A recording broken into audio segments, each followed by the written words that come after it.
തിരിച്ച് പറയാൻ അറിഞ്ഞോട് ഭക്തി അഭിനയിക്കേണ്ടി വരും. കാരണം ഞാൻ അത്ര ഭക്തിയുള്ള ആളല്ല.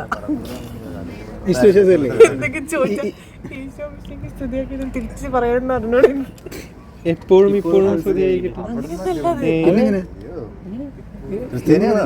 ഈ പേരൊക്കെ വെറുതെ ഇട്ടതല്ലേ? മസല എന്ന് പറഞ്ഞാൽ മതി. അങ്ങനെയല്ലല്ലോ പറയാ. സ്തുതിയായിരിക്കട്ടെ എന്നാണ് തിരിച്ചെന്താ പറയാ? അങ്ങനെ തന്നെയാ. ഞങ്ങളുടെ നാട്ടിൽ എങ്ങനെയാ?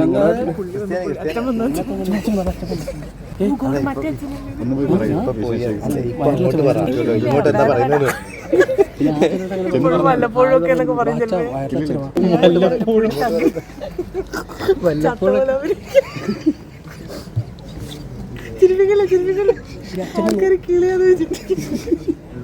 അച്ഛൻ വന്നു വയറിലച്ഛൻ. എനിക്ക് അറിയാൻ പാടില്ല എന്താ ചെയ്യാൻ.